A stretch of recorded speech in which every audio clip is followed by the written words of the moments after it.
he was teaching this class, The Psychology of Leadership. Absolutely fascinating class.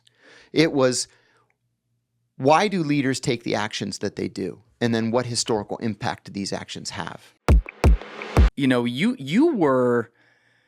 were not just any guy at the CIA. You, by the end, were a very high level guy. You obviously happened quickly. Yeah, well, you made your way to the Directorate of Operations, National Clandestine Services, and did a lot before that. And actually, what's interesting to me is, I always ask different guys like how they got recruited, because the CIA seems to have a lot of different modes to do this, and somehow they're able to find people who match a very specific psychological footprint. Yes, indeed. So was being a spy or working in, some sort of clandestine type job something you had thought about as a kid that you wanted to do, or did you kind of fall into this? Yes, I thought about it a lot as a kid, as a little kid. When I was 11 years old, I remember my mom and dad took my brother and sister and I to see our grandparents. They lived in a neighboring town. And when we got there, my grandfather said, "Did you see the news? They killed the CIA guy in Athens." That was Richard Welch, the CIA station chief. And I remember my grandfather and my dad talking about it like all afternoon that day. And I was fascinated by it. I went to college and I was close friends with a woman named Dimitra Santis. We went out one night, and when we came home, or we went back to her house, she had a message from her mom saying that her father's brother had been assassinated in Athens. He was the U.S. Defense Attaché. Oh, wow. So I used to think about this kind of thing a lot. Like, why are they killing all these intelligence people in Athens? And, when I was a little kid, I wanted walkie-talkies and invisible ink pens and stuff. My parents always used to humor me with these little spy gadgets and stuff, little microphones and stuff that you get at the toy store for $10 and it's worthless, but it's fun. And then I sort of put it out of my head when I was in college. I got a bachelor's degree in Middle Eastern Studies. And then I was finishing a master's degree in legislative affairs with a focus on foreign policy analysis, thinking that I would either go into the Foreign Service at the State Department, or maybe do something on Capitol Hill or lobbying or whatever. And then, do you want the whole story? Please, yeah. That's why you're here. Yeah, that's true. I had a professor in college who was one of the very few true geniuses that I've ever encountered. What made him a genius to you? He had a bachelor's degree from Harvard, a master's degree from Yale, a PhD in psychology from Yale, a PhD in political science from Yale, and an MD from Yale Medical School. Right? He's smart. The author of a dozen books, all on psychology and psychiatry. And he was teaching a class called The Psychology of Leadership. So this was my last semester of graduate school. Maybe like 87, 88, something like that? Yeah, this would have been, right. This would have been the spring of 88. That's right. And his name was Dr. Gerald Post.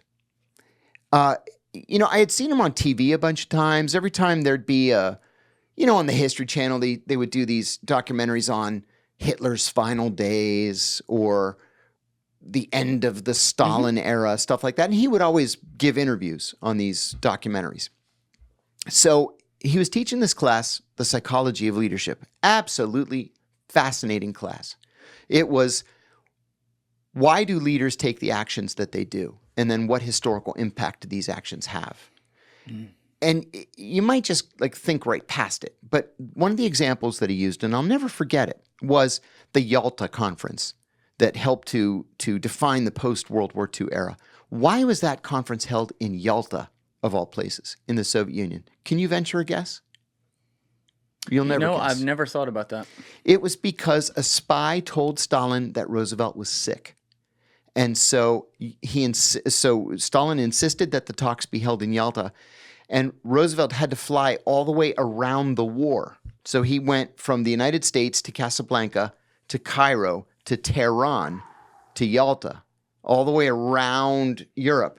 By the time he got to Yalta, he was exhausted. Yeah. he was also near death. Yes. And Stalin insisted that they begin negotiating as soon as the plane landed. And just so he could get to sleep, Roosevelt gave up Poland. Whoa. So there's a lot behind these decisions. Yeah. There's a lot behind these decisions. Fascinating class. Yeah. So he assigned us a paper. We had to shadow our bosses for a week and then write a psychological profile of our bosses. I was working at the United Food and Commercial Workers Union. At the time, it was the biggest union within the AFL-CIO. And I worked for a guy who I feared a little bit. He was this mean, big, old school union organizer. He had participated in a strike at a previous job. He was with the women's, what was it? The fabric, whatever the women's, clothing union was, whatever. And some scabs had beaten him up and they broke his back. He wore this awful brace that went from his neck to his waist just to hold his spine together. He was just a mean, tough, old-time guy. Yeah. And on Wednesday of that week, we got into an argument and I called him a racist, which he was. He was a racist. Ooh. He got so mad, he balled up his fists and he took a stand. And I remember thinking to myself, damn it, I went too far this time. And I put up my hands to block the punch. I knew the punch was coming. And he goes, my penis is bigger than yours. And I said, what? He did. And he goes, my penis is bigger than yours. You're like, present it. I said, you know what? I said, you're nuts.